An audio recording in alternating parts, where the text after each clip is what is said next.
Vamos abrir a Bíblia aqui juntos em Lucas capítulo 7, versículo 11.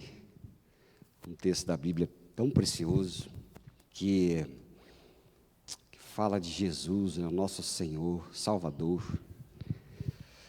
Diz assim a Bíblia: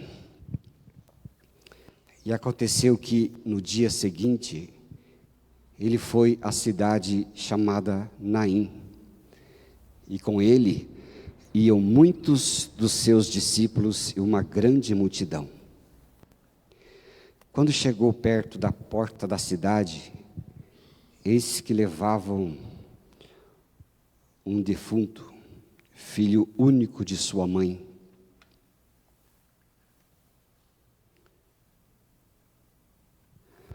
E que era viúva, e com ela ia uma grande multidão da cidade. E vendo-a, o Senhor moveu-se de íntima compaixão por ela e disse-lhe: Não chore. E chegando-se, tocou o caixão, e os que o levavam pararam, e disse: Jovem, a ti te digo, levanta-te. E o que fora defunto assentou-se e começou a falar, e entregou a sua mãe. E de todos se apoderou temor, e glorificavam a Deus, dizendo: Um grande profeta se levantou entre nós, e Deus visitou o seu povo. E correu dele esta fama por toda a Judeia e por toda a terra vizinha. Um dos milagres mais comoventes que a gente encontra aqui na Bíblia, que é registrado aqui nos evangelhos, né? E aqui fala de um jovem que havia morrido, era jovem, e a sua mãe extremamente triste, como não poderia ser de outro jeito. E você imagina assim um cenário, né? Uma mãe e uma multidão, os parentes, os amigos todos, carregando aquele caixão, e ali tinha uma dor, uma perda, um peso, daquela mulher indo enterrar o seu filho único. E enquanto o cortejo se aproximava do cemitério, Jesus, movido de compaixão, interrompe aquele lamento e faz um milagre que transforma aquele luto em uma alegria grande. Vocês imaginam? Já estava no cemitério, né? Lázaro fazia 3 dias, já estava lá no túmulo, e aqui ele estava se caminhando para o cemitério. Não estava nem no quarto, nem na casa. Jesus, um pouquinho antes dos textos da Bíblia, havia feito outra cura, que era uma cura que já estava, a pessoa estava lá na casa, estava já junto, e ele fez ali. Mas esse jovem já estava perdido, né? Morto, não tinha mais o que fazer. E ali, essa cidade, Naim, que ficava ali perto ao norte de Jerusalém, era uma cidade que o nome dela, Naim, significava sossego. Até na cidade sossegada havia tristeza, né? E naquela cidade ali, acontecia algo diferente. Jesus não ia nem passar por ali, porque era um acesso retirado daquela cidade, não era o caminho comum de ninguém. Mas Jesus resolveu ir àquela cidade, e ali encontrou uma situação difícil. E ali tinha 2 multidões. Não sei se você observou no verso, coloca o verso 11 para nós, por favor. Tinha 2 multidões ali.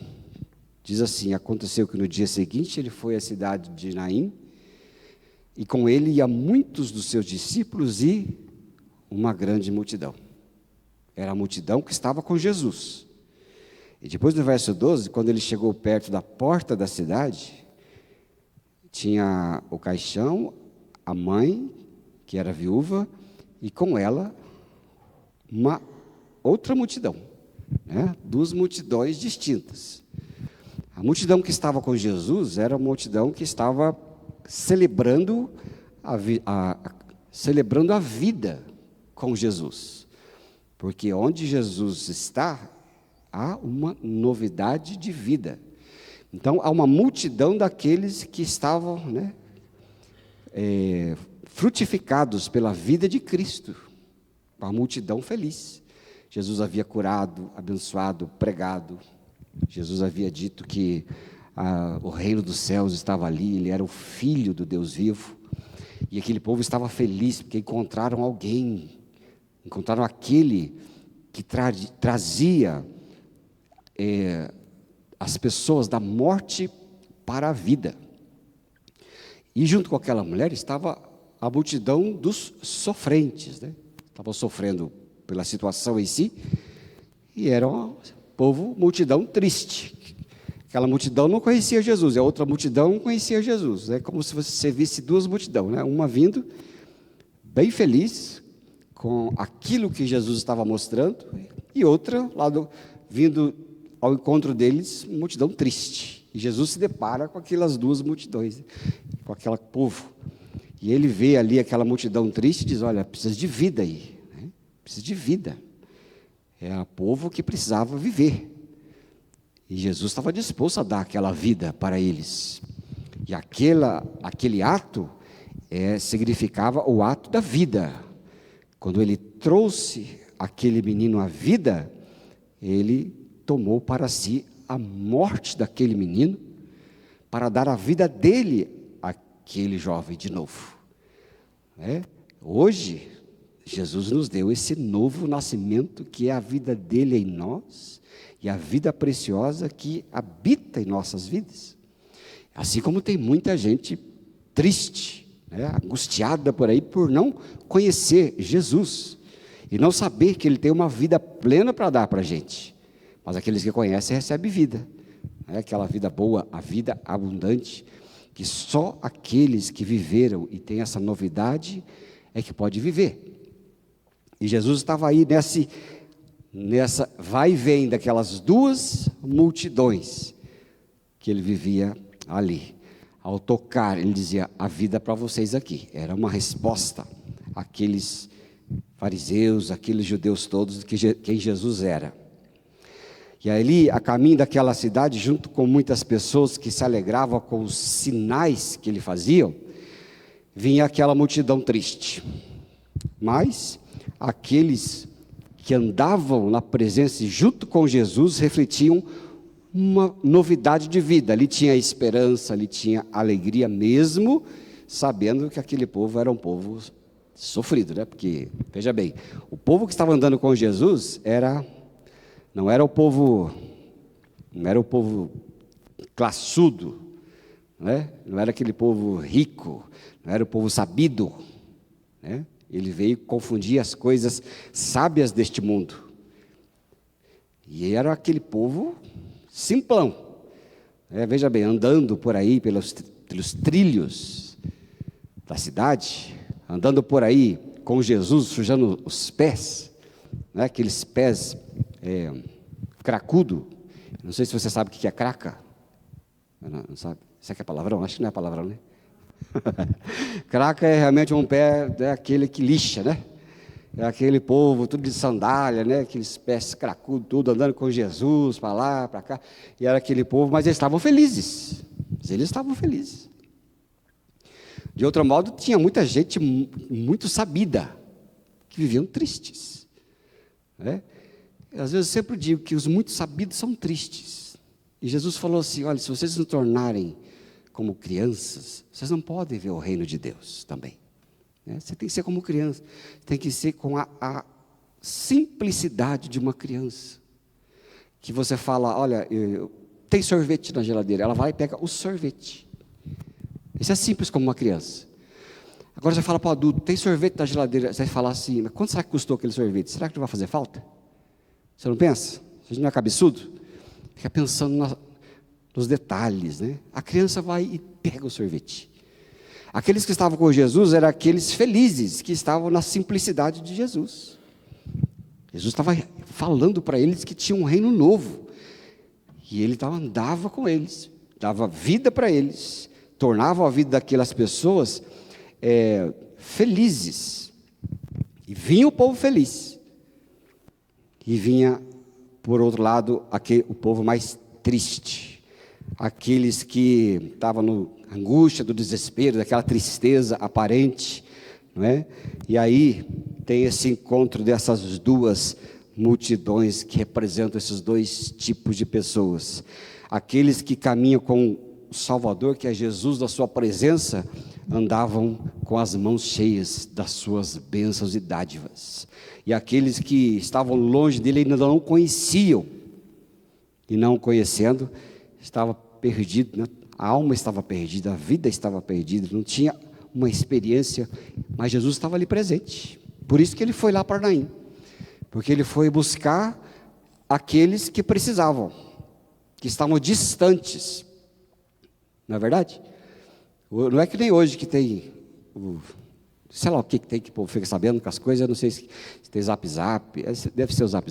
O povo fica sabendo imediatamente o que acontece lá em Londrina, já sabe, né? Mas já pensou lá na cidade do interior de Israel, Naim, a cidade do sossego, como é que ia chegar a notícia lá, de que havia um Salvador, que havia alguém que veio trazer o reino, ia trazer a esperança para eles, podia dar para eles uma experiência da nova vida, a experiência de nascer de novo, a experiência da alegria que só Jesus pode entregar, mas ele então foi pelo caminho onde ninguém ia. E Jesus sempre ia pelo caminho que ninguém ia, já reparou? Na leitura da Bíblia? Depois você lê a Bíblia certinho, você vai encontrar essas coisas. Ele passou em Samaria, e não era para passar em Samaria, nem podia passar por ali, para falar do reino de Deus a uma mulher. E a mulher passou aquela notícia para toda a cidade, porque ninguém mais perfeita do que aquela mulher.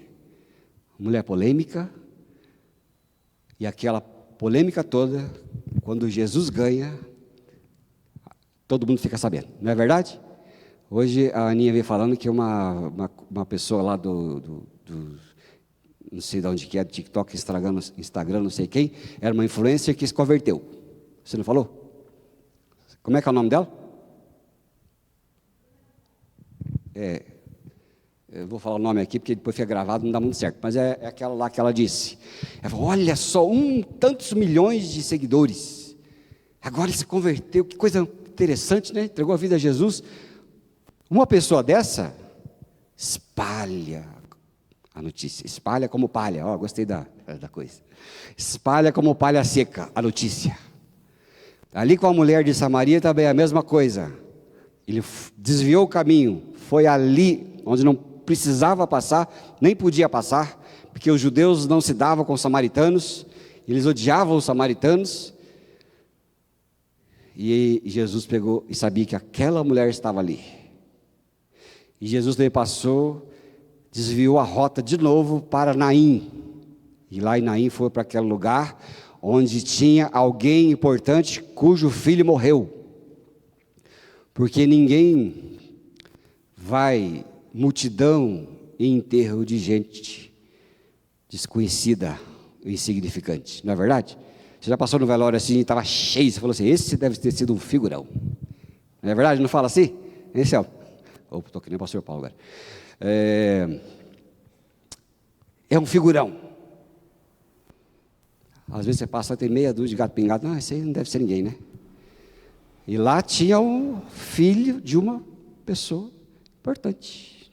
A viúva, não sei de que ela era viúva, mas era importante porque tinha uma multidão andando com ele. Jesus passou para levar a vida na contramão. Se tinha ele e os discípulos andando felizes, tinha aquela multidão vindo com o espírito de morte. Que coisa, né? É isso que Jesus faz às vezes, é assim que Ele faz com as nossas vidas. Eu não sei em qual multidão a gente anda, porque às vezes tem muito crente que anda também com a multidão errada. Sabia disso? Também tem crente tem cristão, ou de duas uma, ou nunca nasceu de novo e nem conhece a vida de Cristo, ou ele está com a multidão errada e sendo influenciado por povo errado. Porque tem crente que tem aquelas caras horrorosas, de maracujá de gaveta, que vive mocho vida fora, que quando você passa não quer nem pergunta se está tudo bem, porque se ele resolver falar, te dá um desespero, né? E tem aqueles que você vê que tem alegria, porque anda noutra multidão. Eu gosto de andar com a multidão mais alegre, e não com a multidão mais triste. A multidão mais cara fechada, não é? E alguém me falou assim, olha, tinha tal pessoa, um parente meu, que ele era assim, assim, assim, mas ele é crente mesmo. Se o povo contava uma piada, ele saía de perto e não ficava. Se falava qualquer coisa, ele saía de perto e não sei o que, começou a falar, e eu fiquei pensando assim, meu Deus, mas será que eu gostaria de ter amizade com essa criatura? Deve ser uma criatura chata, né? Sem senso de humor, que não sabe viver, nem experimentou a alegria que Deus deu. Jesus, naquela festa lá, falou, não pode faltar o vinho aqui, porque aqui não é velório, aqui é festa. Eu não quero nem conhecer. Eu me lembro de alguém que contou e disse assim, olha, tinha o bêbado passou na igreja e olhou para dentro da igreja, aquele povo chato, cara feia, né? Aquele povo, olha, aquela coisa assim, meio grave. Ele olhou para dentro da igreja e falou assim, hein? Vou sair desse lugar aqui. Eu vou lá para o bar que lá tem gente dando risada. É lógico que tem as suas diferenças, mas quando você anda com a multidão de Cristo, você é crente, abençoado, bem-humorado e feliz, porque tem esperança em toda situação da vida. Amém, povo? Você não concorda comigo? Tem alegria, tem esperança. Até na porta do cemitério. Velório de crente é bonito de ver. Velório da outra multidão é só desespero. É só desespero. É só angústia. E Jesus estava ali, passando, levando a sua presença, levando a sua vida. Que coisa, né? E lá no verso 13, quando ele olha para aquela mulher lá, ele se comove, né, de compaixão íntima. É certo que ele não tem prazer na multidão sorumbática, mas ele quer levar vida para aquela multidão. E ele então se compadece, porque ele veio buscar e salvar os perdidos. E ali diz o verso, que vendo o Senhor, moveu-se de íntima compaixão por ela e disse-lhe, não chores. Olha só, o Senhor que se move de íntima compaixão. Isso é tremendo, né, irmãos e irmãs? Um Deus que tem compaixão por nós, tão pequenininhos, né? Tão pequenininhos que você não tem noção de ver como somos pequenininhos. A gente que vive mergulhado na gente mesmo, a gente torna a nossa vida tão difícil, né? Tão problemática. A gente torna a nossa vida tão traumática, né? Mas se a gente se percebesse, pequenininho que nós somos, e da grandeza de Deus, é coisa incrível. Existe um termo no meio da NASA, dos astronautas, que é um termo chamado overview. Overview, não precisa decorar nem saber, porque eu vou explicar. Quando o Neil Armstrong foi para a missão na Lua, ele e os seus amigos, quando viram a Terra, eles disseram, e depois olharam para mais longe, porque não dá para ver o universo. O universo é invisível. Não porque ele não existe, é invisível porque não dá para você ver o universo. Tá? O ser humano não consegue ver, não tem esse poder. E quando ele viu aquilo tudo, os astronautas veem aquilo tudo, todos eles que vão acima da Terra, tem essa crise do overview, porque eles veem o tamanho do mundo e do universo, e olhando lá, eles se perguntam, olha quem somos. Ou seja, nós não somos absolutamente nada. E esse choque de realidade faz com que eles voltem para a Terra com outra visão.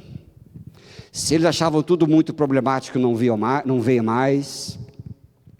Se eles achavam coisas sem soluções, isso já desaparece da mente deles. Tudo que era muito significativo aqui, eles perdem de vista. Vivem melhor.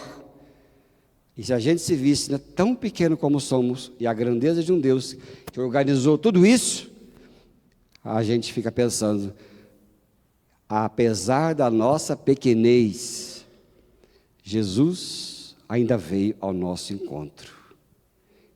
Um Deus tão grande, que se reduziu tão pequeno para nos alcançar. Já pensou nisso? Esse dia eu falava com meu amigo ali, que vinha conversar esse dia atrás, e olha, a grandeza de Deus, tão grande. Como entender e como ver a Deus? Mas na sua grandeza, Ele se fez tão pequeno, se reduziu a tanto, que foi lá no útero de uma mulher, para nascer, pequeno como nós, para poder mostrar o Pai a nós. Já pensou? Filipe dizia, mostra-nos o Pai, Jesus, queremos ver o Pai. Eles ficavam nessa neura, né? Quero ver o Pai, quero ver o Pai. Aí Jesus uma hora olhou para eles sério e falou assim, vamos acabar com essa história, deixa eu dizer uma coisa para você, quem me vê, quem me vê, a Bíblia tem até, não sei se é certo ou se é errado, mas quem me vê a mim, vê o Pai. Porque eu ando tanto tempo com vocês, vocês me perguntam, quem é o Pai, onde está o Pai? Quem me vê, vê o Pai. E eles ficaram admirados de ver aquilo. Aí ele vê, Jesus veio e olhou lá para aquela mulher, assim como olhou para nós, e disse, não chore. Essa ordem aí, que interessante, né? Daquela mulher lutada, parecia impossível de ser cumprida. Como é que você vai falar para uma mãe que não chore? Experimentou falar para a mãe que vê o filho morto, dizer não chore? Não tem nem coragem, né? Não tem a menor coragem, ou capacidade de dizer uma coisa dessa. Eu não tenho coragem. Por que eu não tenho coragem? Aí, vocês já pensaram certo. Quem sou eu, né? Mas, se Jesus dizia isso, é que Ele não era como nós, que não pode fazer nada. Se Jesus disse, é porque Ele pode fazer alguma coisa. Olha que interessante. Se Ele dizia aquilo, era assim, aquele nosso Senhor tinha a disposição de socorrer a todos nós que vivemos aí nas tristezas e arrancar a raiz da nossa aflição. Faça como os astronautas, quando você estiver angustiado com os seus problemões. A gente tem muitos problemões, né? É porque nós somos complicados. Mas Jesus veio para nos descomplicar. O pecado complicou tudo em nossa vida. O que era fácil ficou difícil, o que era bonito ficou feio, o que era em ordem ficou em desordem, né? O que estava em paz ficou em guerra. O pecado fez isso, tirou da nossa mente a paz. Mas Ele veio trazer paz e Ele olhou para aquela mulher chorando e Ele falou, não chore. E quando Ele falou, não chore, era porque Ele tinha e sabia o que fazer. E Ele sempre sabe o que fazer. Entende? Sabia disso, irmãos e irmãs, que Ele sempre sabe o que fazer com a minha vida e sua vida? O mais difícil Ele já fez, nos tornou filhos e filhas. Esse foi o grande milagre. Agora, a outra parte é Ele nos ajudar pelo Espírito Santo a nos fazer viver como filhos e filhas. Com filhos que pensam grande, herdeiros que pensam grande, filhos legítimos e legítimas de um Deus vivo, dono de todas as coisas. Só Ele é dono de todas as coisas. Nessa terrinha, né, que a gente está aqui nesta casa, quem que é dono desse lugar aqui? Quantos já passaram? Né? Nós estamos aí, mês que vem, vamos para os 84 anos. Quem que é dono disso aqui tudo?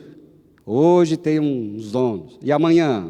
Tem. E depois da manhã? Não sabemos. Daqui 100 anos, quem será dono disso aqui? Daqui 200, quem será? E quem era dono disso aqui há algumas centenas de anos atrás? Deus. Às vezes a gente fica aquela soberba, né, achando que temos tudo e somos donos de tudo. Aí Deus olha para nós e fala assim, você tem essa soberba aí, desce desse pedestal, você não é dono de nada. Você não é dono de coisa nenhuma, eu sou dono disso aí tudo. Alguns de vocês passam aí por cima e tomam posse, mas já vão embora. Já passam, né? Fumaça. Porque Ele é dono de todas as coisas. Ele pode todas as coisas. E Ele tem compaixão de nós. Vou ler ali com vocês, 1 Tessalonicenses, capítulo 4, 13. Vamos ler juntos? Vocês estão muito quietinhos, tem menos número aqui, né? Vamos embora lá? Não quero, porém, irmãos, que sejais ignorantes acerca dos que já dormem, para que não vos entristeçais, como os demais, que não... Esperança. Olha só, pode deixar, não apaga. Quando Jesus olha para aquela mulher, para aquela pessoa, ele está falando isso. Eu não quero que vocês se entristeçam com a ignorância, como os demais. Vocês não podem ser como uma multidão triste que vem. Eu quero que vocês sejam como uma multidão alegre que vai. Porque a multidão triste ia saindo da cidade, em direção ao cemitério que ficava fora da cidade. Jesus ia chegando à cidade, era a multidão que vinha. E ele falou para a multidão que saía, com o milagre que ele fez: não quero que vocês sejam ignorantes, como a multidão triste, que não tem esperança, e sejam ignorantes acerca dos que dormem. Se alguém me perguntou: pastor, dorme ou não dorme? Quando eu dormo, vai direto para Deus ou espero um pouco? Já fez essas perguntas? Fizeram? Chegou alguma resposta? Qual a resposta que você chegou? Eu quero saber a sua resposta, a sua conclusão, porque nós estamos ainda, né? Né, Natan? Nós estamos na fase do apagamento, né? Não sabemos se apaga, se não apaga, se vai, eu não quero saber. Eu só sei uma coisa: quando eu deito para dormir, parece que chega outro dia tão depressa, não chega? É ou não é? Vou deitar hoje aqui mais tarde para dormir, aquele sono bom, mas de repente chegou segunda-feira, alarme tocou. Ah, não, já está na hora de levantar. Eu mais ou menos acredito assim, que dorme, não sei se vai já ou vai daqui a pouco, mas não importa. Dormiu, já acorda rapidinho. Para quem dorme, acorda rápido. E Jesus falou assim, acerca dos que dormem. Então ele está dizendo, não ficam tristes com a morte desse menino. Não fiquem no sentimento de velório, sentimento deprimente. Não quero que vocês sejam ignorantes acerca dos que dormem, como aqueles que não têm esperança, porque aqueles que têm esperança dormem.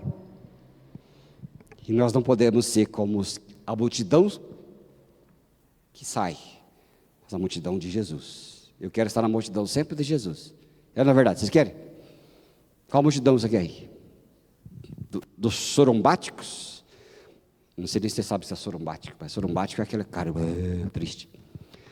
Ou aqueles felizes que vão. Eu gostava de velório quando eu era criança. Lá em Londrina, cadê? Tem gente de Londrina aqui? Você era de Londrina mesmo? Era de lá mesmo? Não, né? Tá bom. Mas eu morava em Londrina e tinha uma casa que a gente morava e na rua lateral da minha casa ia para o cemitério. E eu, meu irmão e os danados dos moleques. Eu, meu irmão e os moleques. Passava o enterro, nós, seguia o enterro. Ia lá brincar no cemitério. Aí, quando minha mãe sabia que a gente desapareceu, ela ficava doida, né? Cadê esses moleques? E nada de nós. Aí ela chegava para os vizinhos e dizia, viu, passou o enterro aí? Passou. Vou pegar aqueles moleques, vou matar eles. E nós ia lá no cemitério com um pedaço de vara. Quando a gente via a mulher lá, falei, eita, mulher estressada, veio bater de nós. Sumia para casa, né? Mas era o povo que ia para o cemitério, brincar nas túmulos. Coisa de moleque, né, gente? Não é coisa de gente normal, né?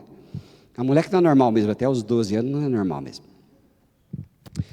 É coisa muito interessante. Agora veja bem, Hebreus 4, verso 15, diz assim, vamos ler junto? Porque não temos um sumo sacerdote que não possa compadecer-se das nossas fraquezas, porém um que, como nós, em tudo foi tentado, mas sem pecado. Quando Jesus falou para a mulher, não chores, não era a fala de um Deus que não sabe o que está acontecendo no meio do seu povo. É a fala de um Deus que se misturou conosco.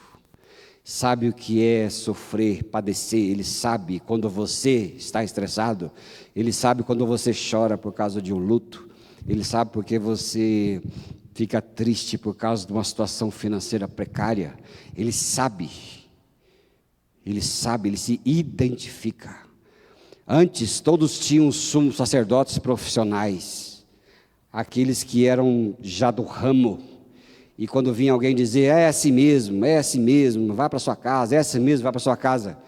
Mas aí veio Jesus, Filho do Deus vivo, o sumo e único sacerdote, que veio para dizer e saber, que sabe o que os seus filhos e filhas passam.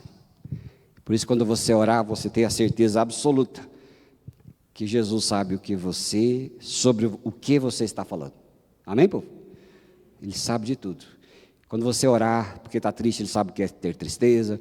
Quando você orar porque está passando por grande dificuldade, Ele sabe o que é.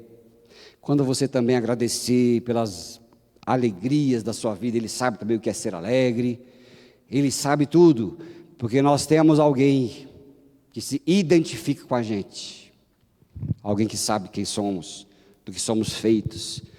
E ele, quando falou para aquela mulher, ele falou, não chore. Mas ele não só falou porque ele sabia que era tristeza, porque ele podia fazer alguma coisa. E ele fez. Que coisa tremenda, né? Olha o verso 14, lá de Lucas capítulo 7, que diz assim, e chegando-se, tocou o esquife, e os que o levavam pararam, e disse, jovem, a ti te digo, levanta-te. Ó, isso aqui é uma frase para o povo que está vindo de Maringá aí. Cadê o povo de Maringá? Ali, ó. Duvido você falar isso, ó. A ti te digo, levanta-te. Porque nós lá de Londrina e Maringá, nós falamos diferente. A ti te digo, levanta-te. Então Jesus falou, a ti te digo, levanta-te. Mas nós, curitibanos, já há 10 anos, dizemos, a ti te digo, levanta-te. Jesus falou isso. E o que estava morto assentou-se, começou a falar. Olha, que coisa aí. Já pensou, irmãos?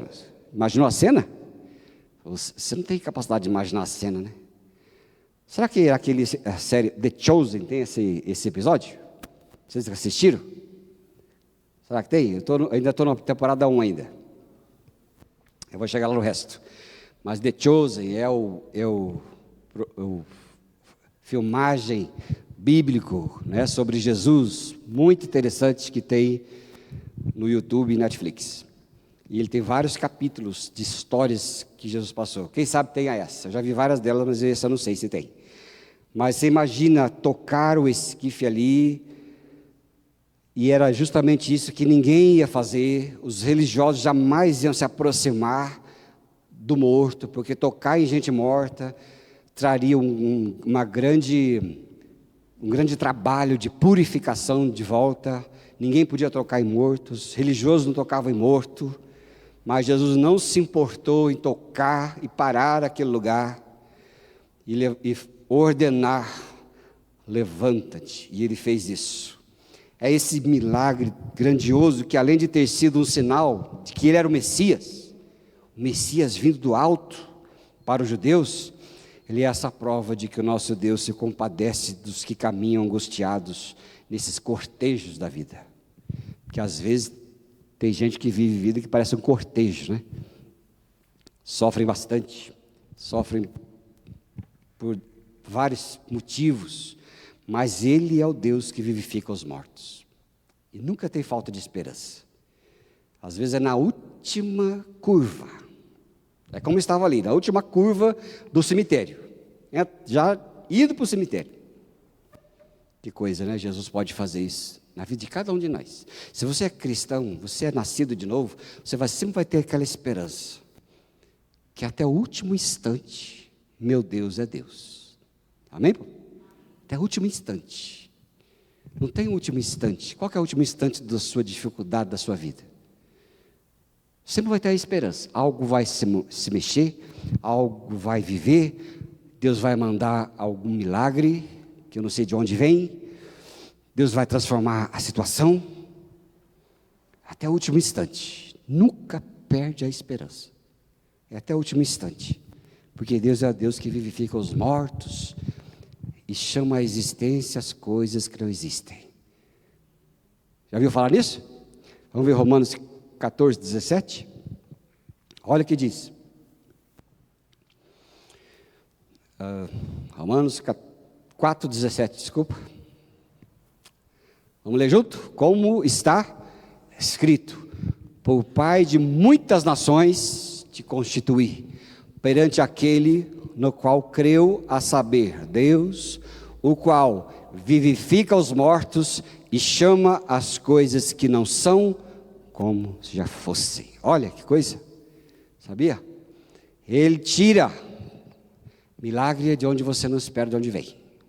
Se você está esperando um milagre e está olhando lá para alguma coisa que você está esperando, isso não é milagre. Se você está esperando um milagre e está contando com a restituição do imposto de renda desse final desse ano, isso não é milagre. Já teve revelação aqui, parece. Se você quer um milagre, mas você está contando com aquela pessoa que aquilo é rico, vai me ajudar, isso não é milagre. Aliás, não vai vir daí seu milagre. Se o seu milagre está esperando coisas que existem, isso não é milagre. Milagre é aquilo que não existe, porque Deus faz levantar situações, coisas que não existem para as coisas que existem. Você vai se surpreender com o milagre de Deus. Qual seria o milagre daquela mulher? Um médico famoso? Até poderia ser. Uma erva famosa? Que passaria no menino e ele não teria morrido? Até poderia ser. Isso não era milagre. Milagre é quando ela esqueceu das possibilidades. Está morto, está morto. Acabou. Morreu, morreu, né? Morreu, morreu. E o que está morto ali não vai levantar mais. Antigamente tinha um medo que as pessoas tinham de enterrar vivo. Você é dessa época? Quem é dessa época aí? Não me deixa morrer se eu não estiver meio morto mesmo, porque vai que acordo depois. Antigamente tinha essas histórias, né? Que tirava o caixão, o sujeito estava virado de bruço. Eu ouvi muitas essas histórias loucas. Mas fique tranquilo que hoje não tem mais isso. Hoje já morreu, está morto mesmo. Mas ali estava morto. Ia vir da onde? Não ia vir de lugar nenhum, só levar para o cemitério e enterrar. De repente vem um povo doido, feliz. David está cantando esses cantos tipo que nós cantamos aqui, né? Outros mais judaicos. Aí vê aquele povo, aí ela chega e diz: mas daí, para esse negócio aí. Baixa esse caixão, eu vou colocar a mão. Levanta. Jesus levanta. Aquela mulher falou: mas da onde veio isso? Da onde veio esse milagre? Da onde veio essa situação? Como é que pode isso? Isso é um milagre, porque Deus que vivifica os mortos, olha, Jesus mostrando que Ele era Deus, e chama as que não são como se já fossem. Quando você estiver precisando de algo e for orar, ore assim: Deus Pai, eu chamo a existência a saúde, eu chamo a existência minha prosperidade financeira, eu chamo a existência, eu não tenho nenhuma esperança em mim mesmo, mas o Senhor vai fazer. Porque o Senhor também, juntamente com o seu Filho, diz Romanos 8, 29, juntamente com o seu Filho já nos deu todas as coisas. E quando Ele faz um milagre na nossa vida, é que Ele está mostrando para você que Ele está presente. Crente que vive sem milagre, às vezes fica frio, desanimado. Mas quando Deus faz um milagre, você fica animado, não fica? É isso que Jesus falou em João 14, 14. E o sinal de que eu estarei com vocês será este: tudo o que pedirem em meu nome, eu o farei. E quando você ora e pede em nome de Jesus, Ele faz o que Ele quiser fazer, como o pastor Paulo colocou aqui de manhã. E é quando Ele fizer, você vai saber que Ele é um Deus que está vivo na sua vida. Tá certo? E é por isso que Ele falou de Abraão ali. Já bota o 4,17 de novo. Já estamos indo para o fim. Lá Ele falou de Abraão.